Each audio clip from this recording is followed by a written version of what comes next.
हरियाणा के नूह जिले में हिंसा के बाद अब बुलडोजर चलने का एक्शन जारी है। प्रशासन की तरफ से अवैध निर्माण और अतिक्रमण पर बुलडोजर चलाया गया। नगर निगम ने बाजार में किए गए अतिक्रमण को ध्वस्त कर दिया और इस दौरान वहां पर बड़ी संख्या में पुलिस बल भी मौजूद रहा है। तस्वीरें आपके सामने है, किस तरह से बुलडोजर एक्शन अब इस वक्त दिखाई दे रहा है। नूह में प्रशासन का एक बहुत बड़ा एक्शन है।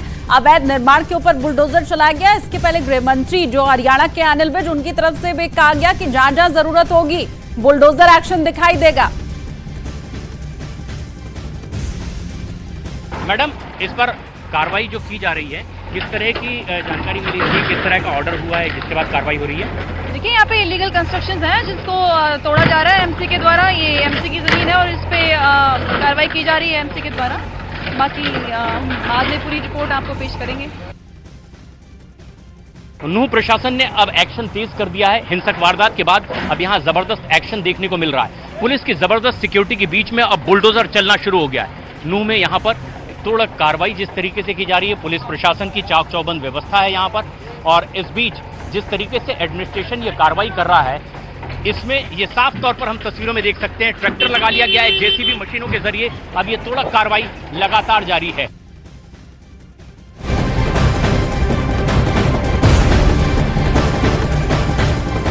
और वहीं नूह हिंसा केस से जुड़ी एक बड़ी खबर सामने आ रही है। हिंसा मामले में गिरफ्तार आरोपियों से पूछताछ में बड़ा पर्दाफाश हुआ है। पुलिस की माने तो आरोपियों ने कबूल किया कि पूरी प्लानिंग के साथ भीड़ पर अवैध हथियारों से फायरिंग की गई थी और इसके साथ ही पुलिस और भीड़ पर पत्थरबाजी भी की गई। पुलिस के मुताबिक पूछताछ में यह भी पता चला है कई आरोपी हिंसा के बाद राजस्थान और उत्तर प्रदेश के कुछ जिलों में छिपे हुए हैं।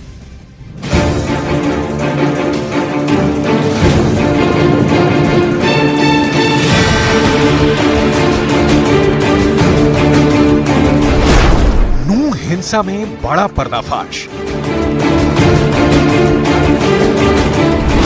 सामने आया हिंसा के पीछे का सच।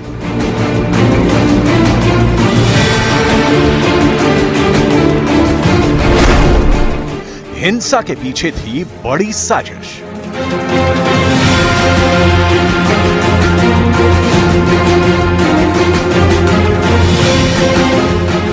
नूह में 31 जुलाई को जिस तरह से हिंसा भड़की थी, उसके पीछे बड़ी साजिश की आशंका जताई जा रही है और पुलिस की जांच में भी ये साजिश वाली थ्योरी पुख्ता होती जा रही है।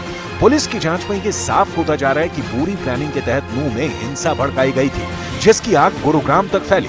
उपद्रवियों ने जमकर पत्थरबाजी और आगजनी की थी और इस हिंसा में अवैध हथियारों का भी इस्तेमाल किया गया था।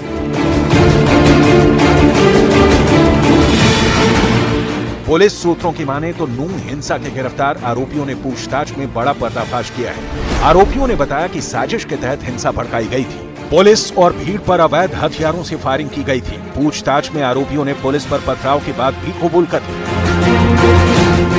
हिंसा के बाद से आरोपियों की गिरफ्तारी का सिलसिला जारी है। सिर्फ नूह ही नहीं बल्कि हरियाणा के दूसरे जिलों से भी उपद्रवियों की गिरफ्तारी हो रही है। पूछताछ में पता चला है कि आरोपी दूसरे राज्यों में भी छिपे हुए हैं। राजस्थान और उत्तर प्रदेश में भी आरोपियों के छिपे होने की बात सामने आ रही है। हिंसा के आरोपियों के दूसरे राज्यों में छिपे होने की खबर मिलने के बाद पुलिस की टीम एक्टिव हो गई है। आरोपियों ने राजस्थान के उदयपुर, उत्तर प्रदेश के मेरठ और उत्तर प्रदेश के अलीगढ़ में छिपे होने की आशंका है। लिहाजा दूसरे राज्यों में छिपे आरोपियों को गिरफ्तार करने की कवायद भी अब शुरू कर दी गई है। पुलिस सूत्रों के मुताबिक आरोपियों ने पूछताछ में ये भी बताया कि हिंसा के बाद उन्होंने डंडों और अवैध हथियारों को या तो छिपा दिया या फिर किसी जगह फेंक दिया। ऐसे में पुलिस की टीम अब ऐसी जगहों पर सर्च ऑपरेशन चला रही है जहां ये हथियार छिपे हो सकते हैं। हिंसा के बाद से पुलिस की टीम अलर्ट पर है। हर उस जगह पर सर्च ऑपरेशन चलाया जा रहा है जहां आरोपी छिपे हो सकते हैं। एक तरफ हिंसा के आरोपियों की गिरफ्तारी का सिलसिला जारी है, वहीं नूह के तावड़ू में प्रशासन ने बुलडोजर वाली कार्रवाई की। सरकारी सूत्रों के मुताबिक यहां सरकारी जमीन पर अवैध रूप से बनाई गई थी। सूत्रों के मुताबिक इन झुग्गियों में रहने वाले लोगों पर हिंसा में शामिल होने का आरोप है। नूह में जिस तरह से घटनाक्रम को पूरा हिंसक झड़प हुई थी, हिंसक रूप वहां पर अपनाया गया था और कई लोग इसमें शामिल थे, जिसमें से कुछ लोग यहां से शामिल हो सकते हैं और इसी वजह से यहां पर छापेमारी की गई थी। छापेमारी के बाद पूछताछ शुरू की गई थी, क्योंकि यहां पर जो भी लोग रहते हैं वो बाहर से आए हैं, कहां से आए हैं, ये पूछताछ का यहां पर विषय था। लेकिन उसके बाद जो कार्रवाई हुई वो अचानक हुई और बुलडोजर कार्रवाई को करने के बाद ये यहाँ पर आप तस्वीरों में देखेंगे सब जगह पर इस तरह से अब लोगों के जो घर हैं वो यहाँ पर तोड़े गए हैं। नूह के आसपास के इलाकों और कई गांवों में भी तलाशी अभियान चलाया जा रहा है। इन जगहों पर कई लोगों को हिरासत में लिया गया और कई आरोपियों को गिरफ्तार भी किया गया।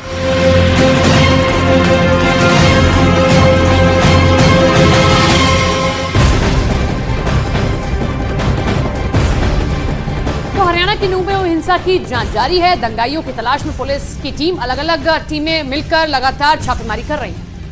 जांच टीम नूह के उस पहाड़ की भी जांच करेगी जहां से हिंसा के दौरान फायरिंग करने का दावा किया गया था। सूत्रों की माने तो इस पहाड़ पर हिंसा से जुड़े कई आरोपी छिपे होने की खबर है। तो बड़ी खबर आपको बता रहे हैं, आरोपियों की तलाश में पुलिस अब भी लगी हुई है। जिस पहाड़ियों से उस दिन गोलीबारी की गई थी, अब खबर यह कि वहां पर कुछ आरोपी अब भी छिपे हो सकते हैं और ऐसे में तलाशी अभियान वहां भी चलाया जाएगा। नूह हिंसा का पहाड़ कनेक्शन, पहाड़ी से फायरिंग और पत्थरबाजी। जो फायरिंग है वो इस जगह से भी फायरिंग हो रही है। पहाड़ी से न्यूज 18 की बड़ी पड़ताल। हरियाणा के नूह में हिंसा की जांच अब पहाड़ी तक पहुंच गई है। पुलिस की अलग अलग टीमें दंगाइयों की तलाश में पहाड़ों को खंगाल रही हैं। दरअसल इसी पहाड़ी से लोगों के फायरिंग और पत्थरबाजी का दावा किया जा रहा है और आरोपियों के इसी पहाड़ी पर कथित तौर पर छिपे होने की आशंका है। ये इस तरह के पत्थर यहाँ पर आपको लाखों की संख्या में मिल जाएंगे। ये छोटे पत्थर हैं और इनको आराम से फेंका जा सकता है और यहाँ से अगर आप हाइट से पत्थर फेंकते हैं तो ये पत्थर काफ़ी आगे तक जाएगा और इसी तरह का पथराव यहाँ पर किया जा रहा था। और अगर मैं यहाँ पर खड़ा होता हूँ, यहाँ पर मैं बैठ जाता हूँ तो मुझे यहाँ मंदिर से कोई नहीं देख सकता है और यहाँ पर 15-15 लोग बैठ सकते हैं और इस जगह से मंदिर से कोई भी मुझे नहीं देख सकता, लेकिन मैं मंदिर की तरफ आराम से यहाँ से देख सकता हूँ। और इसी का फायदा यहाँ पर उन लोगों ने उठाया जो दंगाई थे, जो पथराव कर रहे थे, जो फायरिंग कर रहे थे। पुलिस का दावा है कि पहाड़ी की सीढ़ियों का इस्तेमाल करके दंगाई ऊपर तक पहुंचे और पहाड़ पर मौजूद पत्थरों से पत्थरबाजी शुरू की। दावा ये भी किया जा रहा है कि ऊंचाई पर होने की वजह से दंगाइयों को देख पाना मुश्किल था और झाड़ियों का फायदा उठाकर दंगाई यहां से भाग गए। ये यहाँ पर आरोप लग रहा है कि कई लोग यहाँ से छिपे हुए थे। यहाँ से लगातार मंदिर में जो लोग खड़े थे वहाँ पर टारगेट कर रहे थे उस तरफ फायरिंग करने का और ताबड़तोड़ ये फायरिंग की जा रही थी उस दिन, जिस दिन यहाँ पर सोमवार को जलाभिषेक की तैयारी की जा रही थी। लेकिन यहाँ पर पुलिस बल उतना नहीं था मुस्तैद, क्योंकि जब उनके हाथों में हथियार हों तभी वो मुकाबला कर सकते हैं। लेकिन यहाँ पर पुलिस बल के लिए बिल्कुल अचूक था उनको ढूंढ पाना। उन पहाड़ियों में झाड़ियों से फायरिंग की आवाज़ आ रही थी। ये आरोप यहाँ पर लोगों ने लगाए हैं, जिसे देखते हुए हरियाणा सरकार ने नए सिरे से जांच का फैसला लिया है और इस अरावली की पहाड़ी पर पुलिस की टीम छानबीन करेगी और दंगों के सबूत जुटाएगी।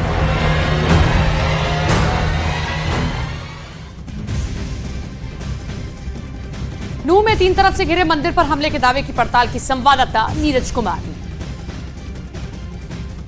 हमारे पीछे आप मंदिर देख रहे हैं जहां पर शोभा यात्रा के दौरान हमला किया गया था, पहाड़ियों से हमला किया गया था, यह दावा किया जा रहा है। पीछे में हमारे मंदिर देख सकते हैं, अल्हड़ का मंदिर जो कि नूह शहर से 4-5 किलोमीटर की दूरी पर है। आबादी से यह मंदिर दूर है, लेकिन लोग आते हैं, यहाँ भंडारा होता है, आरती होती है। लेकिन यह मंदिर एक तरफ से अगर छोड़ दे, जो मुख्य द्वार है, अगर उस दिशा को छोड़ दे तो तीनों दिशाओं से यह मंदिर पहाड़ियों से घिरा हुआ है। और 31 जुलाई को जब शोभा यात्रा निकाली गई थी, तब जब पहाड़ियों से गोलीबारी की बात की जा रही है, दावा किया जा रहा है मंदिर पर, और दोनों तरफ से मोर्चा लिया गया था। एक तरफ से हमलावर थे, दूसरी तरफ से पुलिस और होमगार्ड के लोग आ गए थे। ये देख सकते, तीनों तरफ से पहाड़ियों से घिरा हुआ है। हम कुछ नीचे से आपको दिखा रहे हैं, इसके पहले थोड़ी ऊंचाई से आपको दिखाया, 400 मीटर की ऊंचाई से दुर्गम इलाके में पहुंच के पहाड़ के, और अब कुछ नीचे इलाके से आपको दिखाने की क्या यहाँ से तस्वीर है। यहाँ से दूरी कम से कम 200 से 300 मीटर की होगी। और मंदिर प्रांगण में आप देख सकते हैं एक सुरक्षाकर्मी भी हमारे कैमरे पर आपको दिख रहे होंगे, जो पीछे के हिस्से में रखवाली कर रहे हैं। हालांकि आज ऐसी चुनौती नहीं है कि पहाड़ियों से हमला हो गया, उस दिन भी किसी को नहीं पता था, लेकिन शोभा यात्रा निकली, फिर शोभा यात्रा वापस आई, सैकड़ों की संख्या में, हजारों की संख्या में मंदिर प्रांगण में मौजूद था। लेकिन कितना मुश्किल रहा होगा वो आपको यहाँ से अंदाजा लग सकता है। अब इन सब के बीच बड़ी बात यह है कि क्या नूह में हुई हिंसा सोची समझी साजिश थी? क्या किसी बड़े प्लान के तहत उपद्रवियों ने नूह में साइबर क्राइम के दफ्तर को निशाना बनाया था? इसकी जांच फिलहाल की जा रही है, लेकिन अब तक की जांच में यह साफ हो चुका है कि यह हिंसा पूर्व नियोजित थी। खबर तो यह भी है कि पुलिस की कार्रवाई से नाराज उपद्रवियों ने 31 जुलाई को इस हिंसा को अंजाम दिया था।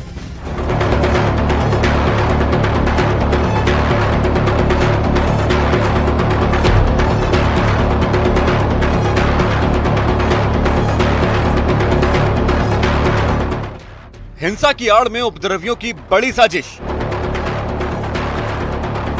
बदला लेने के लिए साइबर क्राइम थाने पर हमला। साजिश के तहत उपद्रवियों ने की आगजनी। हिंसा के बाद साइबर क्राइम दफ्तर के बाहर खड़ी ये गाड़ियां बता रही हैं कि उपद्रवियों ने पूरी तैयारी के साथ यहां हमला किया था और जमकर आगजनी की थी। सूत्रों के मुताबिक हिंसा की आड़ में कई गाड़ियों को आग के हवाले कर दिया गया और साइबर क्राइम थाने के अंदर भी तोड़फोड़ की गई। इसके साथ ही साइबर क्राइम के दफ्तर में रखी कई फाइलों को जलाए जाने की भी आशंका जताई जा रही है। हिंसा की जांच में साइबर क्राइम थाने पर हुए हमले का एंगल भी जुड़ गया है। पुलिस और एसआईटी की टीम ये भी जांच कर रही है कि आखिर उपद्रवियों ने थाने पर क्यों हमला किया और उनकी साजिश क्या थी। साइबर थाने पर जिन्होंने हमला किया है वो कौन लोग थे और क्यों उन्होंने किया, क्या रिकॉर्ड वो वहाँ का जलाना चाहते थे, ऐसे एंगल से भी हम काम कर रहे हैं। नूह के आसपास के इलाकों में पिछले कुछ दिनों से साइबर गैंग एक्टिव है और ये अब मिनी जामताड़ा बनता जा रहा है। अप्रैल महीने में साइबर सेल ने छापेमारी की थी। छापेमारी के बाद 125 हैकर गिरफ्तार किए गए थे। साइबर सेल का यह ऑपरेशन 14 गांवों में चला था और पुलिस सूत्रों के मुताबिक इसी